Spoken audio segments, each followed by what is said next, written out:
Who is the Roaring Knight? Deltarune fans have been asking that question for years at this point, ever since the game's released.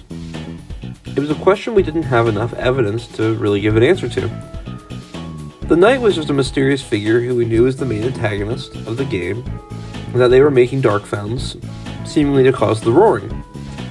But upon the release of Deltarune Chapters 3 and 4, the Knight discussion has changed drastically. At the end of Chapter 3, the Roaring Knight appears and murders Tenna right in front of us, along with all of our theories. But now that we actually have information about the Knight, can we say who they are? Well, despite there being a clear favorite candidate for the Knight, mainly that I think the Knight is Des. Des is the Roaring Knight. A knight who I personally believe is Des. there is more intense argument over that question than ever. Despite that, I do think the answer to the Knight's identity is there in the game. I think I found it. Not only is it a logical answer, and one with plenty of evidence, it is an answer that makes narrative sense for the overall story of Deltarune. So, I want to explain my theory on who the Knight is, my take on the whole discussion, and all the major candidates, and why I think it's this one and not the others. But yeah, I think I have a real answer as to who the Knight is. One that satisfies me, and is my bet going forward in Deltarune. And, whether it's right or wrong, I want to talk about it. And, yeah. But, remember, in this game, only darkened eyes can see the way.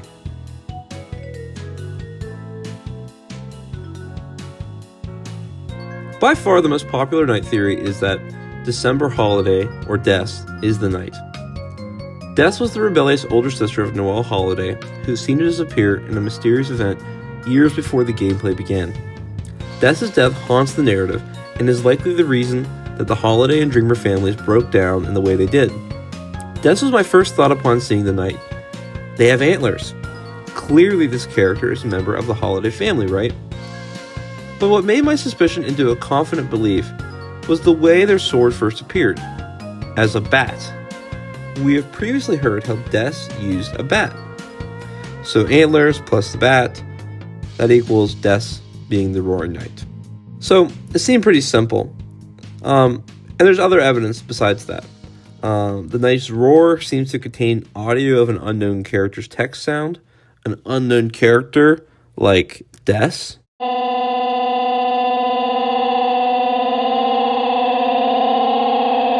Furthermore, when the Knight is damaged over 100, they make a scream sound, just like Noelle in Chapter 2. In the sword route, a black monster can be found that mirrors 8-bit Chris's movements. When a certain variable, Toriel, is really interesting, I have no idea what that means, is set to false, this sprite, along with the Ice Mage, change. The Ice Mage becomes a brown deer, like Noelle, and the black monster becomes a black deer, like Des. The Knight's personality seems like Des's. They are very cool, edgy, and they aura farm. That's the main evidence for Des Knight. There's other things I could bring up, but that's the main stuff. At this point, you might even think the game expects knowledgeable players to know that Des is the Knight, and that the mystery remaining is how she became the Knight in the first place, and what she's doing as the Knight. What first made me reconsider this was, in Chapter 4, there's a mysterious caller speaking with Chris. Along with the hints that Chris is working with the Knight, I assumed that the caller was the Knight. But the voice on the phone says they'll be right there, and right after this, Noelle's mom, Carol Holiday, appears, and she shows she doesn't want Susie to get Des's guitar, just like the caller, and reveals she's working with Chris, just like the caller, and even knows about the soul. Clearly the caller is Carol. Along with other evidence, like her obvious katana obsession, her working with Asgore's conspiracy, which we pretty much know connects to the Knight in some way, she seemed like a decently plausible Knight candidate as well. If she's the Knight, her motivation would make a lot of sense, as she would probably be trying to find her lost daughter no matter the cost. And of course, she has antlers, pointy, much like the Knight's. So, it seemed like there were two real contenders, and these are still the main contenders in the debate today, Des or Carol. Quickly though, Carol Knight fell apart for me. It's an obvious answer, but it really feels too obvious. Like it just couldn't be that simple. On top of that, Carol's personality does not fit with the knight. Her extremely strict attitude doesn't seem consistent with the knight, who laughs maniacally and crosses their arms as they toy with the heroes. Carol's also left in the holiday house when we can go walk to the Chapter 4 Dark Fountain. Unless she somehow beat us there and quickly made 2 fountains before aura farming in front of a stained glass window, she just can't be the knight.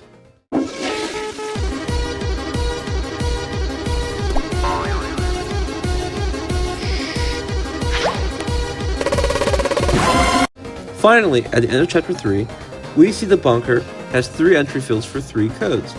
One with a pine tree, for the mayor, one with a badge, for the police, and one with the Deltarune, for the church.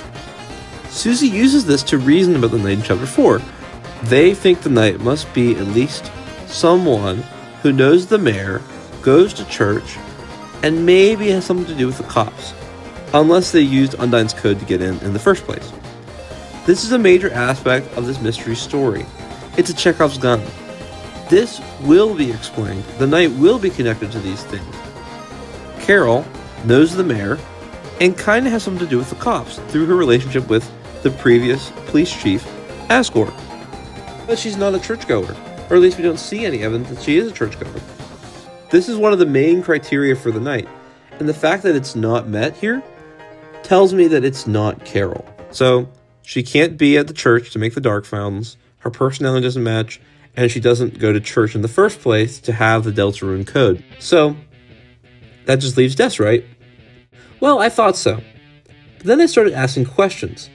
In Chapter 2, we were so confident that the hidden text in the code of a person being lost in the dark had to be Des.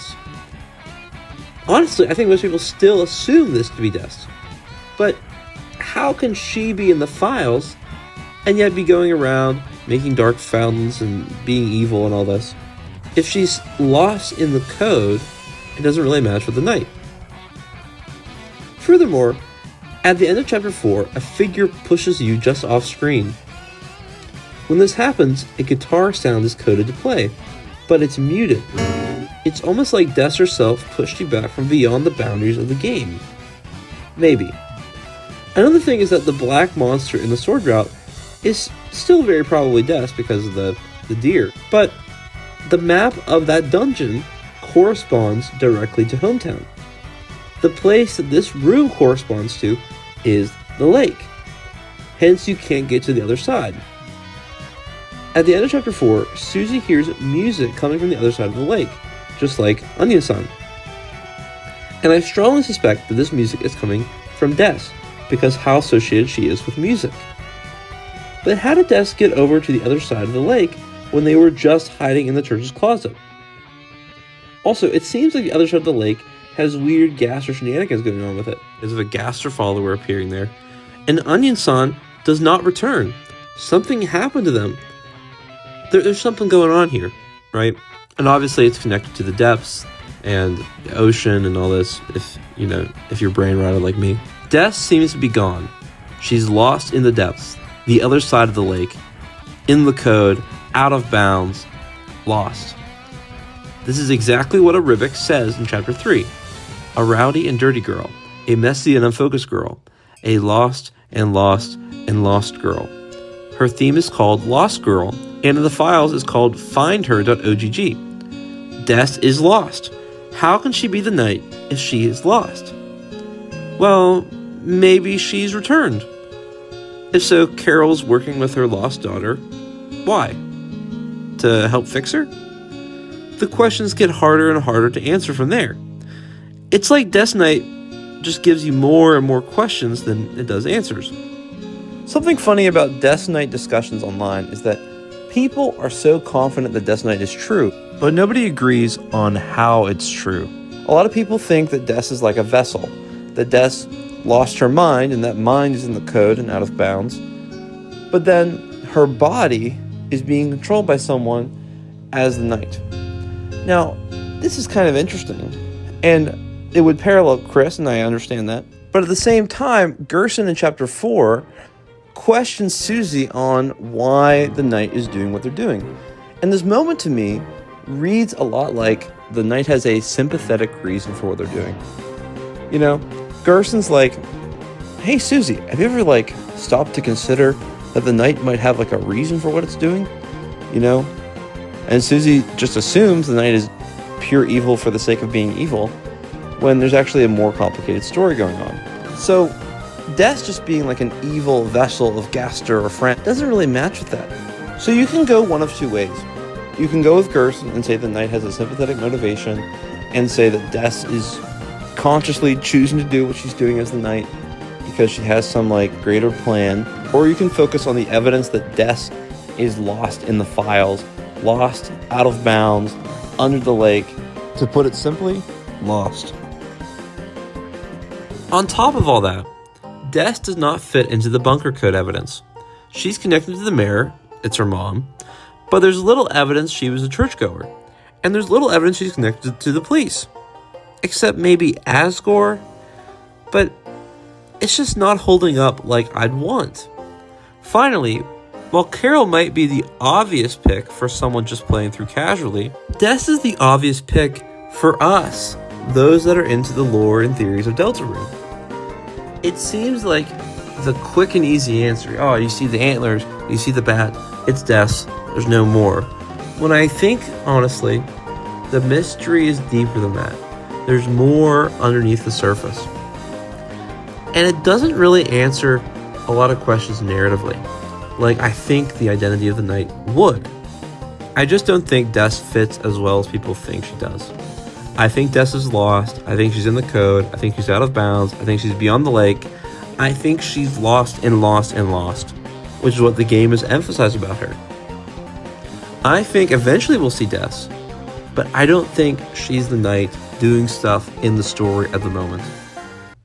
Hobie said something in reply to one of the answers to his cryptic question, how long did it take her to smile? If he said 12:25, he replied, when you have a bat, everything looks like a ball. Which is really funny. It's like people have Des, and then everything is a Des connection, when there's more to the story than just Des. And sure, could I be wrong about this? Of course. Abso-freaking-lutely. Maybe Des is obeying Gaster's every command, so she can come back and live. But she's having fun as she does it. And she was super religious. And also, the person in the code isn't her, and she teleported across the lake from the church, and all that. I mean, it's possible. Somehow, these things could work together. But it's just that I don't think they will. But who knows?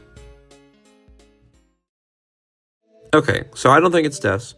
But if we're still constrained by the antlers, we have one other option of the holiday family. That is Rudy. Rudy is definitely the Bulbasaur of night candidates. He's the least popular. He's kind of the wild card pick. A lot of people write off Rudy Knight, but it's a genuine theory. One that I personally find more likely than the other two. Rudy would have a similar motivation to Carol, that is, to find their daughter. And maybe his health problems fit into this. Maybe he's like Walter White.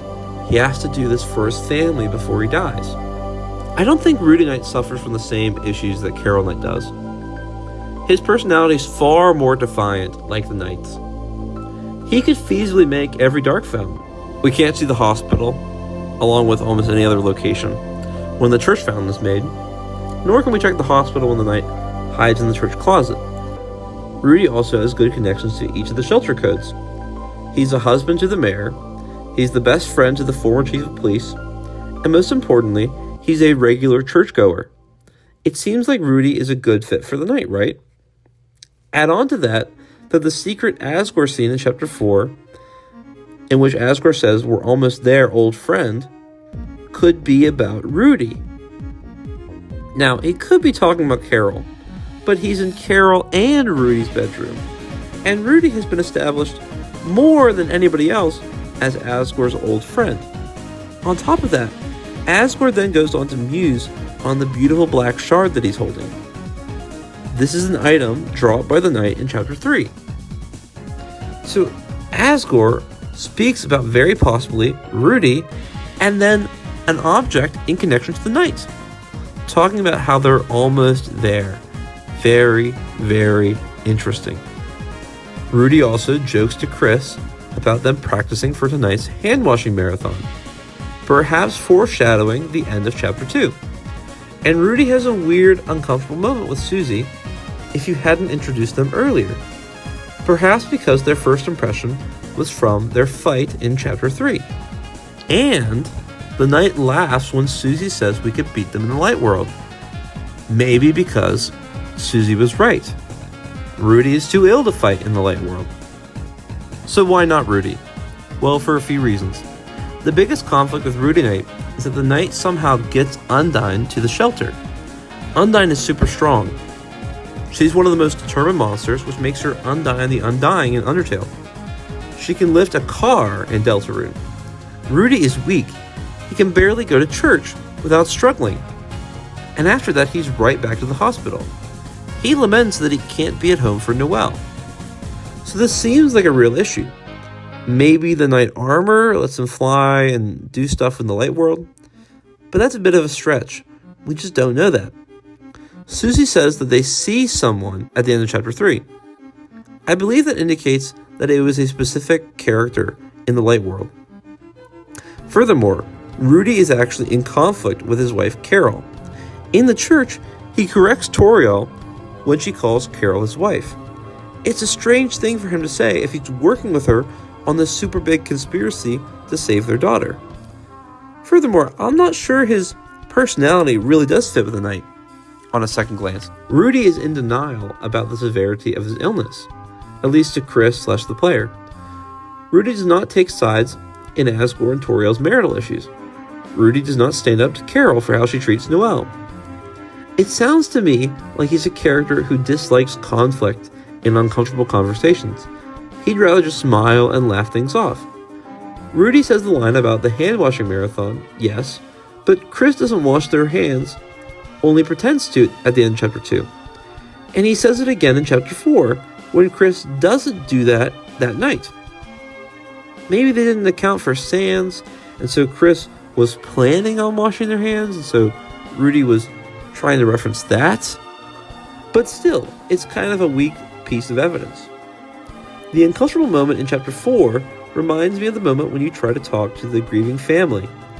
It's acknowledging the strange way Chris is acting because they're controlled by us, and we're not thinking about the social consequences of our actions because we're playing a video game. Asgore does say the thing about his old friend, and that might even be talking about Rudy. But the Black Shard seems to imply that Asgore fought the Knight, right? We got the Black Shard from fighting the Knight. I don't think it'd be too crazy if Asgore got it from fighting the Knight. Asgore talks the entire time about finally having proof. I don't think this is how he'd talk. If the Black Shard was an item that, say, allowed Rudy to become the Knight, Asgore seems out of the loop from Carol and Chris's conspiracy, since they don't say anything suspicious to Chris, and I doubt they'd be okay with their child going on these dangerous quests and being possessed by what is to them a deity. So I'm doubtful that this means that Rudy is the Knight. Perhaps Rudy is helping or humoring Asgore's conspiracy theories, because he's just a good friend. This moment where Asgore is talking about the Black Shard is very reminiscent to me to Alvin's dialogue at Gerson's grave in chapter 2, which some people took to mean that Alvin, or even Gerson, was the Knight. But it was just foreshadowing for a smaller piece of the puzzle, mainly Gerson in chapter 4. And to me, this scene is almost surely foreshadowing chapter 5, which will almost certainly be connected to Asgore, and Asgore looking for proof. And personally, I read the scene at the end of chapter 4 where the Knight is laughing at Susie to be Susie not understanding even the beginning of the Knight's motivations. And since the Knight beat Undine in the light world, I just think Susie is wrong. I think Susie would get their ass kicked by the Knight in the light world. So their laughing being some ironic, hey, you're right, kid, just doesn't make sense to me. All in all, despite there not being a lot of issues with the theory, the evidence just isn't very strong for Rudy. All the evidence can be explained pretty easily in another way. Nearly all the evidence to me seems like a stretch. So, I reject the 3 biggest knight candidates. Des is lost. Carol is the caller and working with Chris, as well as the knight, but she can't get to the church in time. Rudy is weak and dying, making it hard for him to get Undyne to the shelter. It's not Noelle, and I'm not going to explain why it can't be her. So I just don't think it's a holiday. But I hear you saying, how? The antlers, the Noelle screen. I get it.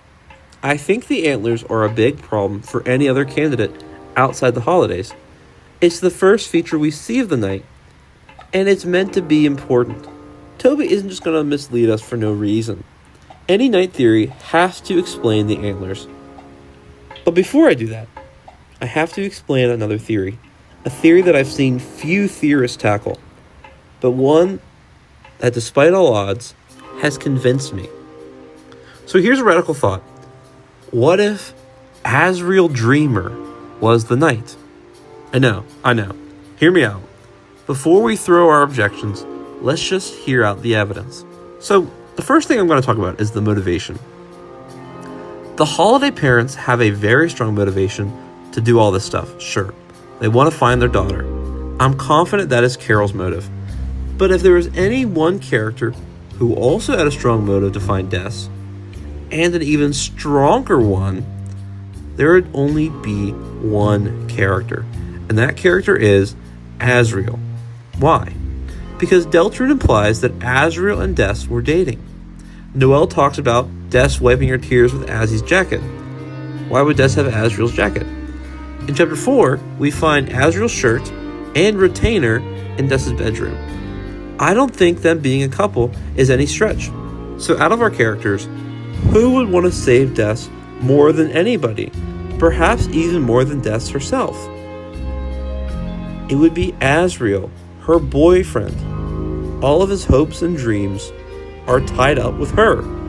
Asriel Knight would be, at its core, a tragic love story. A boy trying to save his girl at any cost.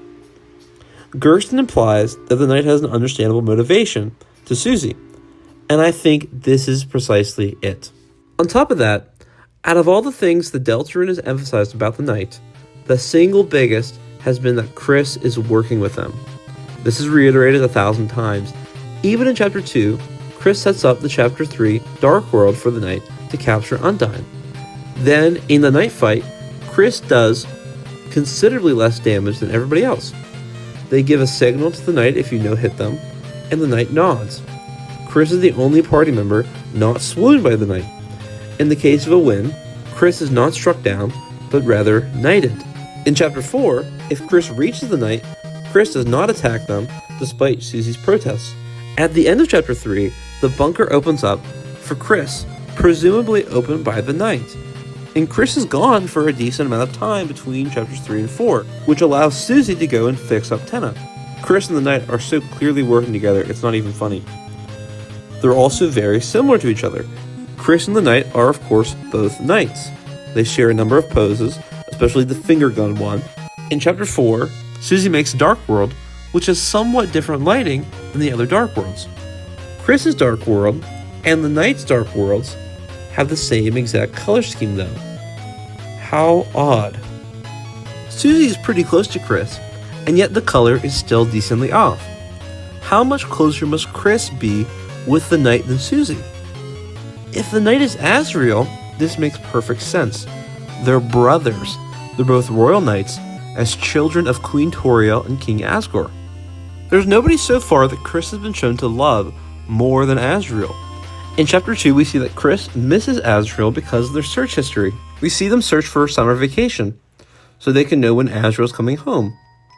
We also see, on Toriel's computer, Asriel wearing costumes with Chris, building snowmen with Chris, and playing video games with Chris, and even giving them the better controller and using the off-brand one themselves.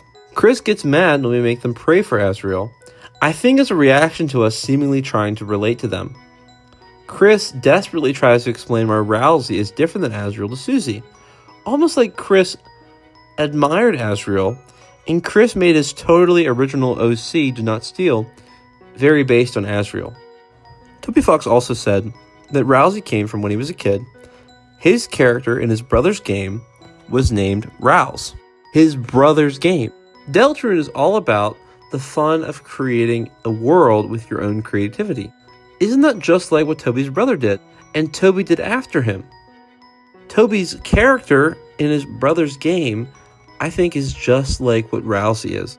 The knight being Asriel explains exactly why Chris would work with the knight in the first place, why he would let the soul inhabit their body, which they clearly don't enjoy.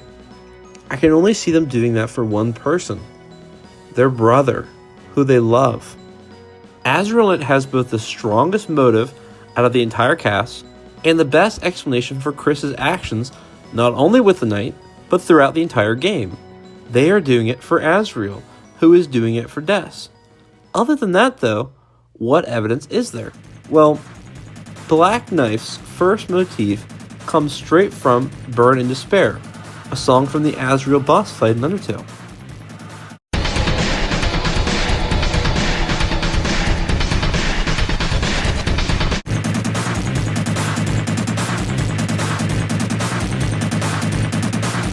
Also consider how Black Knife has 4 sirens at the beginning of it, just like your best nightmare in Undertale.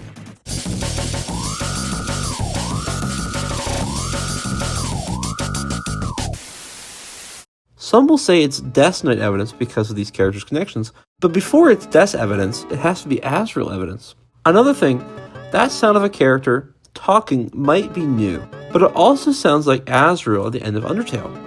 I mean, just listen.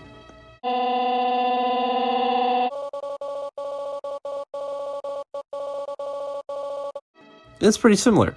The knight also shoots stars at you, and has a very similar final attack to Asriel's Hypergoner.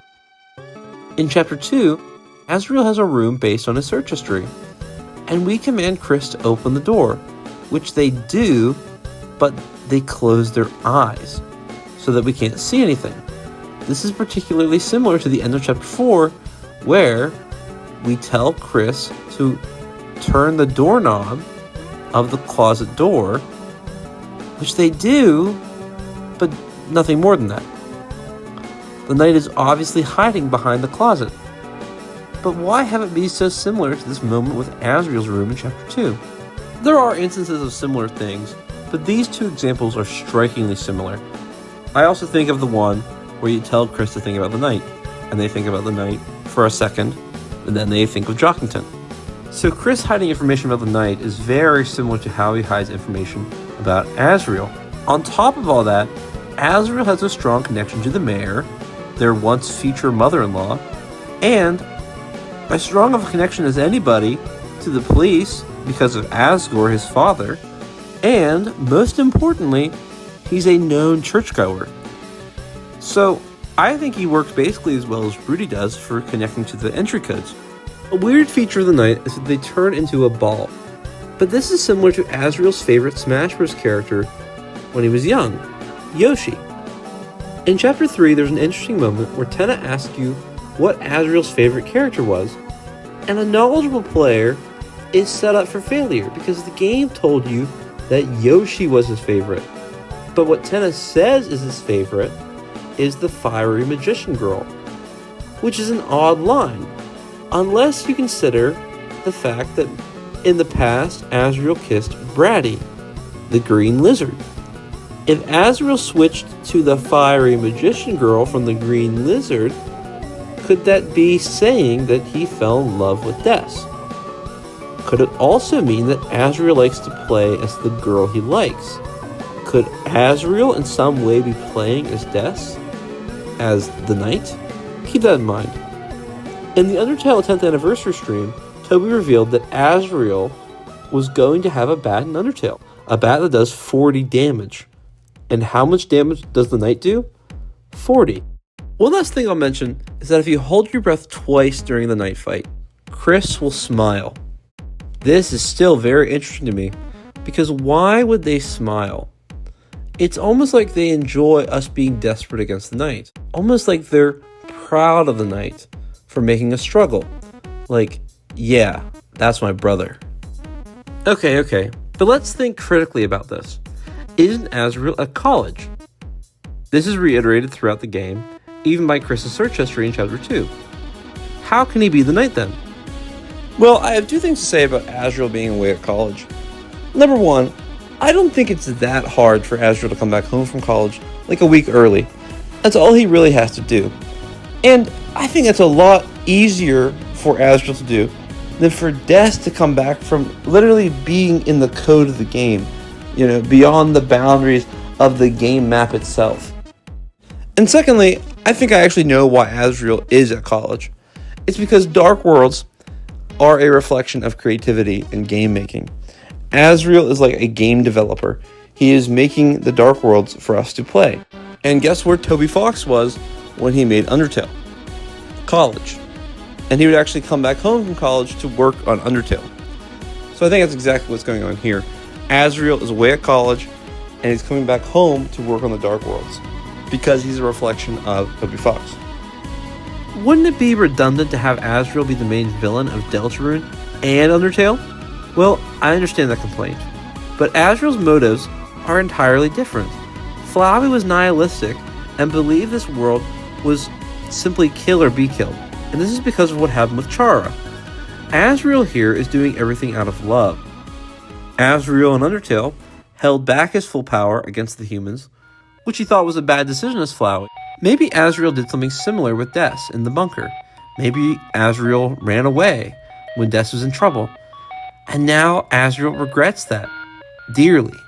Now he's raising up his bat, just like she would, to do whatever he can to fight against the dark powers that took her. In Undertale, it was a good decision that didn't work out that turned Azrael evil. In this story, it would be a bad decision that cost him dearly that turned Azrael into a courageous knight willing to put everything on the line for Des. So I find Azrael Knight sufficiently different from Flowey in Undertale. There's parallels to be sure, but they have pretty opposite motivations. The Roaring Knight is entirely motivated by hopes and dreams, while Flowey is a complete nihilist that believes in nothing. So they're pretty different. Okay, but remind me, why can't Azrael be the knight again? Well, the knight has antlers. I mean, how do you think Toby expects us to connect the knight to anyone else except the Holiday family? They have antlers. The knight has to be a Holiday. On top of that, the knight makes a similar sound to Noelle's scream, and they appear in a snowy Christmas place after putting the code of 1225 in. The knight is super connected to Des. I admit it. We need an actual explanation of this stuff, or else Azrael Knight will just be seen as a trick on the audience. Toby just lied about the antlers, and so misled the entire audience. The mystery was really unsolvable with the evidence. That would be a bad mystery, and I don't think Toby's going to do that. I saw a video not too long ago that was talking about shadow crystals, and I thought it was pretty interesting. You can use the shadow crystal in the light world and the dark world, and it will give you strange descriptions. The dark worlds seen through the crystals reveal the light world. In the light world, crystals reveal strange scenes of characters. Susie glaring at us, Noelle whispering close to us, and Chris looking at their hand, and it's gone. When the prophecy is viewed by the crystal, nothing changes. Well, what connects all these descriptions? What is the commonality between them all? This video I saw pointed out that the second shadow crystal is located in Metaton's Neo body, something that is a broken dream, a dream that never was fulfilled. The fourth shadow crystal is in Gerson's desk, where he's writing, associating the shadow crystal with his unfinished book series, The Lord of the Hammer, another broken dream. The dark worlds are described as dreams, hence the shadow crystals end the dream, or see through the dream. But what about the character scenes in the light world? What connects them to broken dreams? Susie's dream is to have friends. Therefore, seeing through the shadow crystal, seen through the lens of a broken dream, Susie is glaring at you, because to the shadow crystal, there is no dream. The dream is gone. Susie is just a bad person, and they're just going to be glaring at you, and they're not going to have any friends. Noelle's dream is to be independent and stand up for herself. And through the crystal, we see her depending on us and relying on our decisions. And Chris wants to be free of our control. and that's represented by their playing piano. Their hand being gone represents their dream dying, their independence dying, their freedom dying. This is why the prophecy remains through the shadow crystals. The prophecy is opposed to dreams. It's certain and unavoidable, unlike dreams, which are ethereal and hoping against hope for something different. The characters seek freedom from the prophecy by hoping and dreaming, like Rousey at the end of chapter 4. This also implies that the weird route is aligned with the letter of the prophecy. Hence, all of these characters' dreams are broken in the weird route. Okay, but what does all this have to do with the knight? Well, the knight's armor seems to be made, at least partially, out of shadow crystal. How interesting. Almost like the armor is connected to a broken dream.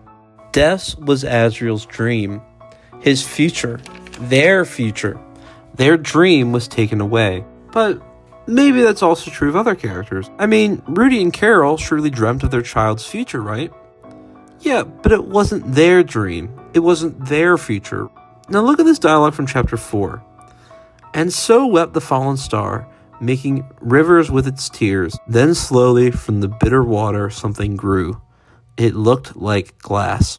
Now, as you know, shadow crystals are glass in the light world and are associated very strongly with glass. Could this be the origin of the night? The glass that emerged from the bitter water, from the fallen star's tears. But then, who is the fallen star? In chapter 3, a Ribic mentions that Des is a lost girl. But they also mention the crying and crying and crying boy. That is Azriel, the crying boy. And the knight is seen crying. Could Azriel be the fallen star? He's of course very associated with stars, as you see in his room, and the knight's attacks associate him with stars. So, what's my idea? I think Azriel cried and cried and cried after Des disappeared. Somehow, out of his tears emerged something more. Shadow crystal. It looked like glass. His broken dream of Des, his love, became the knight's armor. Now he's playing as that fiery magician girl to raise up his bat just like she would and save her no matter the cost. When he holds the bat up, he's recalling her song and reminding Chris of who they're fighting for. Des is nowhere associated with crying, unlike Azriel. He cries in both Deltarune and Undertale. I really think this idea explains the knight and their appearance well. They're connected to Des, for sure, but because they were born out of the crying boy's dream of Des. So my theory is that Azriel Dreamer is the Roaring Knight. This explains their motivation. They want to save their girlfriend, no matter the cost. This explains why Chris is working with them, and why Chris and the Knight are so similar. But do I think this all could be true? Honestly, I think there's a good chance. No other major theory even begins to explain the connections between Chris and the Knight. Chris admired Des, but there's no indication they were like best buds. Chris is much closer to Noelle than Des, and he's especially close to Azriel. Why would Chris work with his aunt or uncle, or even his brother's ex-girlfriend? But Chris would totally work with Azriel. And then I think there are real hints towards Azriel Knight. I mean, the fire magician girl, the room in chapter 2 that's hidden just like the chapter 4 closet, and of course, all the stuff about the crying boy and the fallen star. And just who else would Chris do this for? I don't know anybody but Azriel. Could I be wrong though? Of course I could be wrong. You know, it'll probably actually be Papyrus. Just watch. But do I believe this is the best answer? I can honestly say that I think it is. Des is lost. Carol is too obvious. Rudy is a twist for the sake of being a twist. Azriel has the best motivation out of any other character for being the knight, and explains the most emphasized detail about the knight, their connections to Chris. But if I'm wrong, I hope I at least spun a good tale, one that maybe we'll laugh at when the rest of the game is out. I hope you enjoyed. Thanks for watching, and have a nice day.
the reveal that Asriel is the knight.